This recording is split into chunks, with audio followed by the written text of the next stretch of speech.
Next on Worcester News tonight, the Worcester Railers practice facility taking on a new name today. We'll have the details. Plus, the city installing more surveillance cameras to combat a major problem in Worcester. The story is next.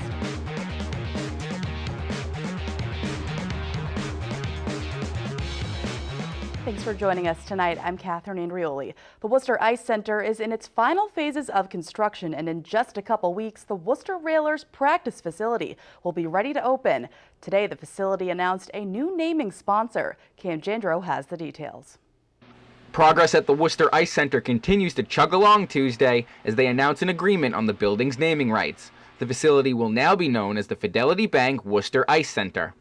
I mean, we're very excited to have a great partner like Fidelity Bank involved, and for them to come in and see the potential that we have and the impact we can make on the community, we're really excited.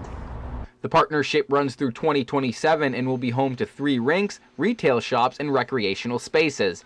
The center's general manager says getting more sponsors involved in the project will benefit the city of Worcester.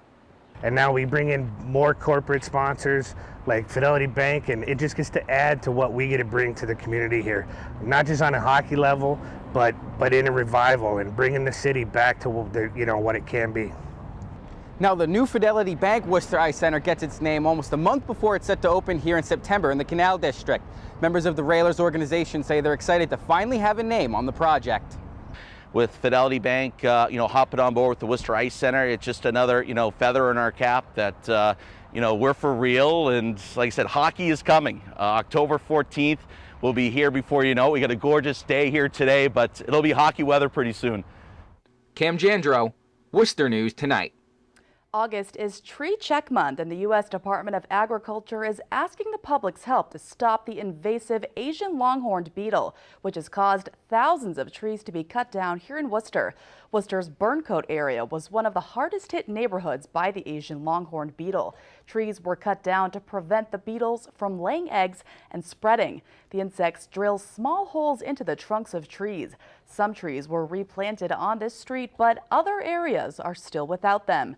One homeowner we spoke with says it's frustrating to see so many trees come down. He says it can impact the resale value of a home. The decision was to not replant trees, specifically on the side of the road where the power lines are, right? So it makes sense, I guess, from as far as service and maintenance and so forth, but it's certainly quite a disparity when you look down the street.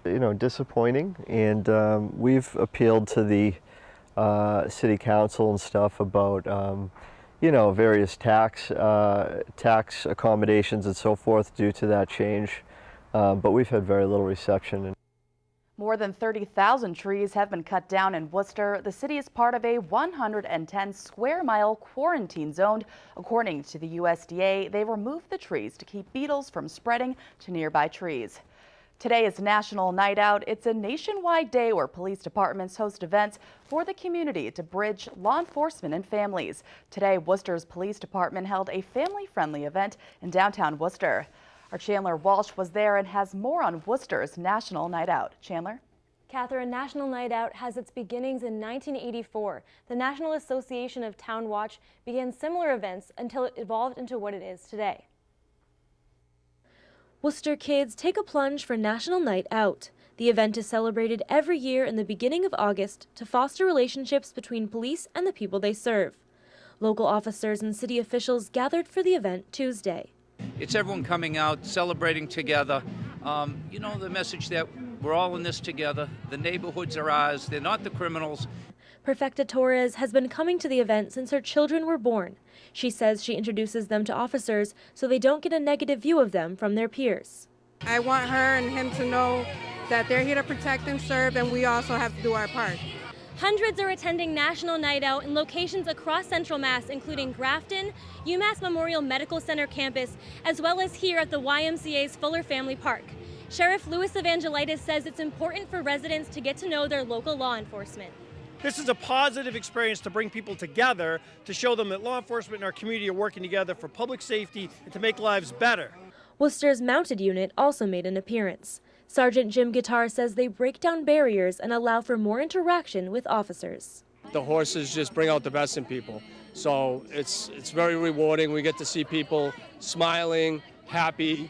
Excuse me, it's just a whole different dynamic. More than 16,000 communities across the country are celebrating National Night Out, and local officials say they're happy to see the city participating. Catherine? Thank you, Chandler. Grafton's police department is also participating in National Night Out. Take a look at the event earlier tonight at Grafton High School. Grafton police officers, along with other law enforcement agencies, enjoyed a night of family fun. And even Spider-Man made an appearance to take some photos and visit some young fans. Grafton's police chief says this is a great way for families to connect with local police and enjoy a night with their kids. It's building bridges, it's creating partnerships, which is our motto, which you see on every cruiser, building partnerships for a safer community. And when you do make partnerships, when you do reach out in the community, you can rely on them to help us out, and that's the biggest thing. And the city of Worcester is stepping up efforts to keep the city clean. They say illegal dumping has been an issue for years, but are hoping to added security measures will improve the problem. Rosalind Flaherty has the story. The city of Worcester is cracking down on an ongoing problem, illegal dumping. It really can create a quality of life issue in different neighborhoods. And then when you see dumping one place, you tend to see more dumping happen. City Manager Edward Augustus says 7 cameras are up in secluded areas around the city. He says too much taxpayer money is being spent on cleanup, and he doesn't want the violators to get away with it. Send the signal that, you know, the city's watching, and we're using the latest technologies to try to, you know, catch people who are doing this, have consequences for people who are doing this, with the ultimate goal of seeing less of this happen in the city, because people know they can't get away with it. Last week, a camera caught this instance of someone dumping a tire on a city street.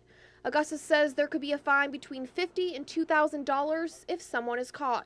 We can ramp it up based on the volume.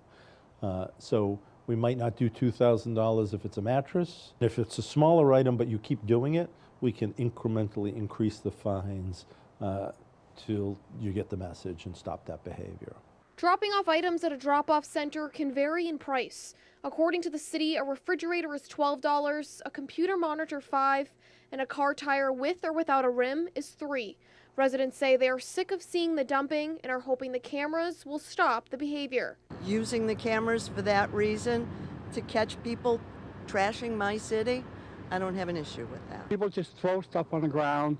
They don't care. Maybe it won't help, but we'll have to wait and see.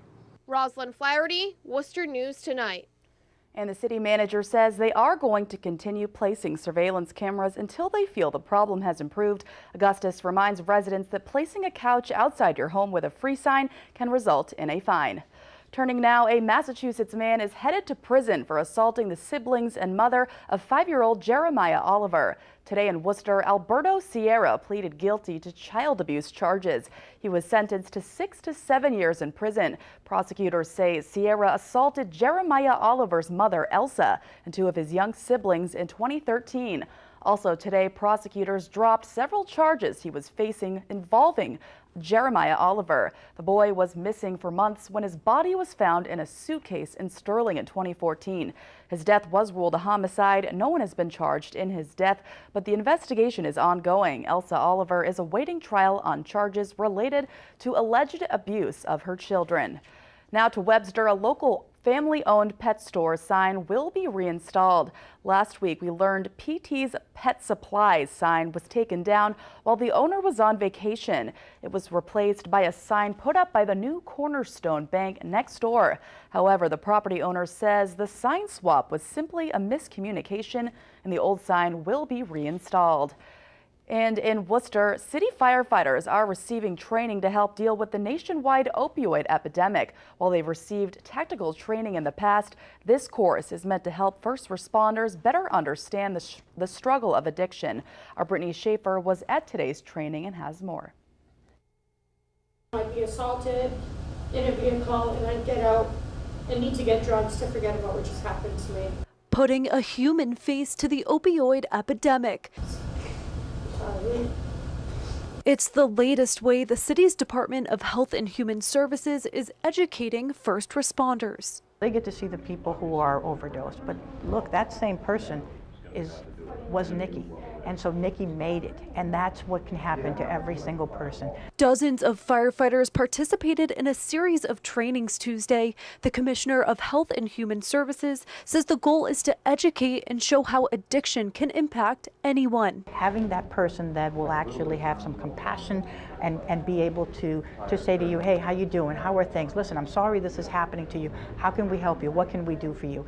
And if we can just start getting the community to think about that, and in particular frontline community, it's huge. According to Worcester Police, there have been 551 recorded overdoses in the city as of July in 2017. Fire Chief Michael Lavoie says sometimes it's difficult for firefighters to show sympathy when they see the same people overdosing. We should probably educate the guys on what these people are actually going through and try and humanize the addict. If we can do that, maybe our guys can have more empathy. Nicole Bell is in recovery and has been sober for more than 3 years. She says she wouldn't be where she is today without the help from a woman at a recovery center. She always treated me like a human being. She always took the time to listen to me. I was never a bother to her, you know? And I think that's what makes a difference in people's lives, just, you know, showing that you care. Brittany Schaefer, Worcester.